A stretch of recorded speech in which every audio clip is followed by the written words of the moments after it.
আসসালামু আলাইকুম। আবু মুয়াজ সায়েন্স একাডেমির পক্ষ থেকে স্বাগত। আজকে আমরা আলোচনা করব উচ্চ মাধ্যমিক রসায়ন প্রথম পত্রের তৃতীয় অধ্যায় মৌলের পর্যাবৃত্ত ধর্ম ও রাসায়নিক বন্ধন থেকে আসা ঢাকা বোর্ড 2023 সালে 2 নম্বর সৃজনশীল প্রশ্ন।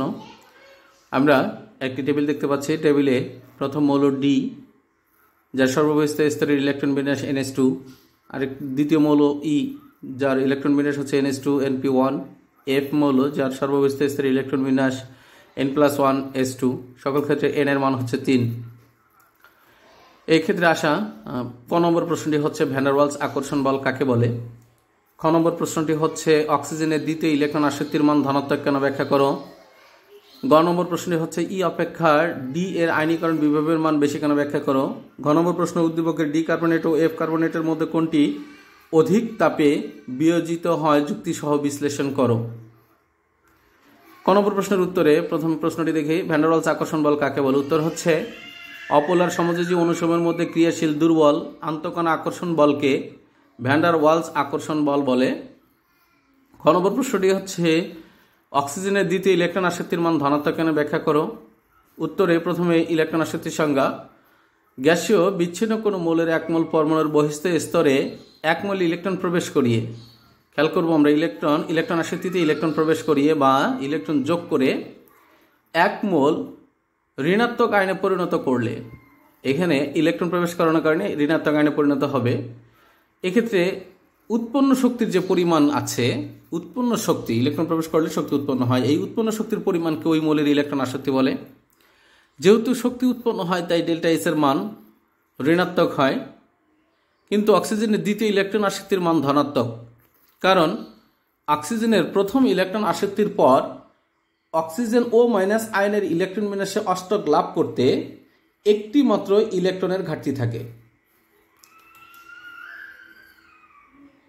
এমত অবস্থায় দ্বিতীয় এক মোল ইলেকট্রন প্রবেশ করালে যে আয়ন প্রবেশ করালে সুস্থিত ইলেকট্রন বিন্যাস অর্জন করবে, কিন্তু অক্সিজেন 2 মাইনাস আয়নটির আকার অক্সিজেন পরমাণুর তুলনায় অধিকতর হ্রাস পাওয়ার কারণে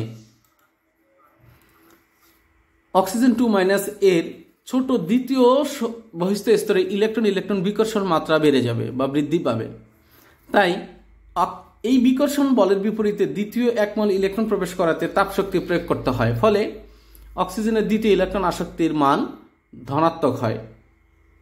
আসুন এবার গ নম্বর প্রশ্নটি আমরা দেখি, উদ্দীপকের ই অপেক্ষা ডি এর আয়নীকরণ বিভবের মান বেশি কেন। এর উত্তরে প্রথমে আমাদের ডি এবং ই মৌলটিকে বের করে নিই। উদ্দীপকের মৌলগুলোর বহিস্থ স্তরে এন এর মান বসিয়ে আমরা পাই ডি, ই ও এফ মৌল হচ্ছে যথাক্রমে ম্যাগনেসিয়াম, অ্যালুমিনিয়াম এবং ক্যালসিয়াম। এখন আয়নীকরণ বিভবের সংজ্ঞাটি আমরা প্রথমে দিয়ে তারপর পরবর্তী ব্যাখ্যায় যাই। প্রথমে আয়নীকরণ বিভব থেকে পাই কোনো মৌলের গ্যাসীয় বিচ্ছিন্ন এক মোল পরমাণুর বহিস্থ স্তরে থেকে এক মোল ইলেকট্রন অসীম দূরত্বে অপসারণ করে। আয়নীকরণ বিভবের ক্ষেত্রে ইলেকট্রনকে অপসারণ করা হয় বা সরিয়ে এক মোল ধনাত্মক আয়নে, ইলেকট্রন সরালে ধনাত্মক আয়ন উৎপন্ন হয়, যাকে আমরা ক্যাটায়ন বলি। এই ক্যাটায়নে পরিণত করতে ব্যয়িত, এক্ষেত্রে শক্তির ব্যয় করতে হয় বা প্রয়োজনীয় শক্তির পরিমাণকেই আয়নীকরণ বিভব বলে। এখানে এম একটি দেখেন সাধারণ মৌল আছে, যার থেকে একটা ইলেকট্রনের অপসারণ করা হলো বা এক মোল ইলেকট্রন অপসারণ করে এক মোল ধনাত্মক M+ আয়ন তৈরি করা হলো। এই ক্ষেত্রে শক্তি ব্যয় করতে হয়, তাই ডেল্টা এস এর মান পজিটিভ, যা আয়নীকরণ বিভব নামে পরিচিত। এই আয়নীকরণ বিভব একটি পর্যাবৃত্ত ধর্ম। এটি পরমাণুর আকার, ইলেকট্রন বিন্যাসের সুস্থিতি সহ কয়েকটি বিষয়ের উপর নির্ভর করে, যেমন এর পাশাপাশি আছে আচ্ছাদন প্রভাব আছে, পরমাণুতে শক্তি স্তরের হ্রাস বৃদ্ধির বিষয় আছে। তো এই পরমাণুর আকার অনুসারে আমরা যদি বলি, একই পর্যায়ের বাম থেকে ডান দিকে গেলে, খেয়াল করেন, বাম থেকে ডান দিকে গেলে মৌলসমূহের আকার ছোট হওয়ার সাথে সাথে এই আয়নীকরণ বিভবের মান বাড়তে থাকে। আবার ইলেকট্রন বিন্যাসের অর্ধপূর্ণ বা পূর্ণ অবস্থায় থাকলে, ইলেকট্রন বিন্যাসের অরবিটাল অর্ধপূর্ণ বা পূর্ণ অবস্থায় থাকলে ইলেকট্রন বিন্যাস সুস্থিতি লাভ করে। এই অবস্থায় আয়নীকরণ বিভবের মান বেশি হয়। এখন উদ্দীপকের ডি ও ই মৌল যথা ম্যাগনেসিয়াম ও অ্যালুমিনিয়াম হচ্ছে একই পর্যায় অর্থাৎ তৃতীয় পর্যায়ের মৌল। এরা এবং অ্যালুমিনিয়ামের অবস্থান ম্যাগনেসিয়ামের সাপেক্ষে ডানে হওয়ায় অ্যালুমিনিয়াম এর আকার ম্যাগনেসিয়ামের তুলনায় ছোট হবে। ফলে অ্যালুমিনিয়াম আয়নীকরণ বিভবের মান ম্যাগনেসিয়ামের তুলনায় বেশি হবার কথা। আসলে প্রকৃতপক্ষে ম্যাগনেসিয়ামের আয়নীকরণ বিভবের মান অ্যালুমিনিয়ামের তুলনায় বেশি।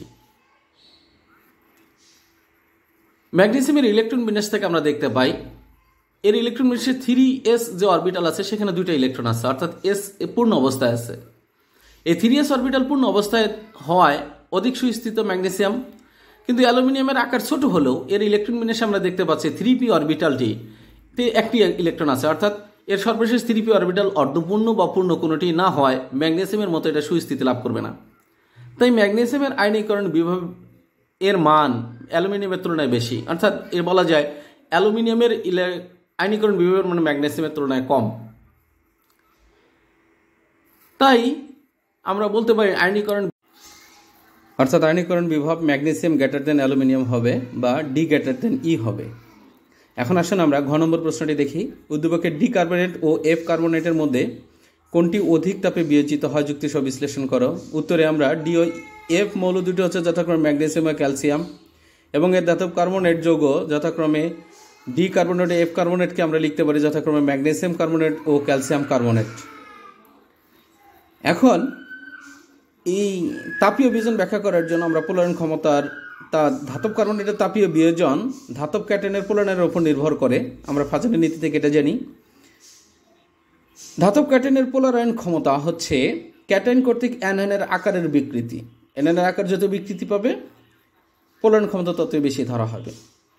ধাতব ক্যাটায়নের পোলারায়নের ক্ষমতা যত বেশি হবে কার্বনেটের স্থায়িত্ব তত কম হবে এবং তাপীয় বিয়োজনে কম তাপের প্রয়োজন হবে, কারণ ধাতব কার্বনেটের ধাতব ক্যাটায়নের পোলারায়ন ক্ষমতা যত বেশি হয় এই ধাতব ক্যাটায়ন নিকটবর্তী অক্সিজেনের ইলেকট্রন বেগকে তত বেশি পোলারাইত করবে, অর্থাৎ নিজের দিকে আকর্ষণ করবে। ফলে কার্বনেটটির ধাতব অক্সাইড ও কার্বন ডাই অক্সাইড হিসেবে বিয়োজিত হওয়ার প্রবণতা বেড়ে যাবে, অর্থাৎ তুলনামূলক কম তাপে বিয়োজিত হবে। আসুন বিয়োজন প্রক্রিয়াটা আমরা দেখি। বিয়োজন প্রক্রিয়ায় আমরা দেখতে পাচ্ছি এখানে এই যে এম প্লাস ক্যাটায়ন যা কার্বনেটের অক্সিজেনের মাইনাস ইলেকট্রন চার্জকে কী করছে, নিজের দিকে টেনে নিচ্ছে। ফলে এই অক্সিজেনের আকারের বা কার্বনেটের আকারে বিকৃতি ঘটছে।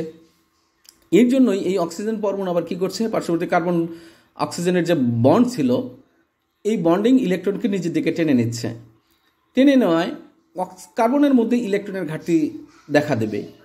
এই ইলেকট্রন ঘাটতি প্রশমিত করার জন্যই পাশে যে অক্সিজেনের মাইনাস চার্জ যুক্ত আছে সেইখানকার ইলেকট্রন বেগকে কার্বনের এবং অক্সিজেনের মধ্যে চলে আসবে। ফলে প্রথম এই ধাতব ক্যাটায়নের পার্শ্ববর্তী অক্সিজেন এবং কার্বনের যে বন্ড আছে এটা ভেঙে গিয়ে ধাতব অক্সাইড ও কার্বন ডাইঅক্সাইড তৈরি করবে। এটি ফাজানের নীতি থেকে আমরা ব্যাখ্যা করে বলতে পারি একই চার্জ বিশিষ্ট যে ক্যাটায়নের আকার ছোট তার পোলারায়ন ক্ষমতা বেশি। ক্যাটায়নের আকার ছোট হলে পোলারায়ন ক্ষমতা বেশি হয়। একই চার্জ বিশিষ্ট, তাই একই চার্জ বিশিষ্ট ম্যাগনেসিয়াম এর আকার ক্যালসিয়াম 2+ এর তুলনায় ছোট হওয়ার কারণে ম্যাগনেসিয়াম 2+এর পোলারায়ন ক্ষমতা বেশি এবং ম্যাগনেসিয়াম 2+এর যে ধাতব কার্বনেট আছে ম্যাগনেসিয়াম কার্বনেট এর স্থায়িত্ব কম হবে এবং কম তাপে বিয়োজিত হবে। অপরপক্ষে ক্যালসিয়াম 2+এর ধাতব কার্বনেট ক্যালসিয়াম কার্বনেটের স্থায়িত্ব বেশি হবে এবং এটি অধিক তাপে বিয়োজিত হবে। অর্থাৎ ডি কার্বনেট ও এফ কার্বনেটের মধ্যে এফ কার্বনেট অধিক তাপে বিয়োজিত হবে। বন্ধুরা, যারা চ্যানেলটি সাবস্ক্রাইব করেনি তারা সাবস্ক্রাইব করে দেবেন। আর এতক্ষণ আমাদের সাথে থাকার জন্য আপনাদেরকে অনেক অনেক ধন্যবাদ। আসসালামু আলাইকুম।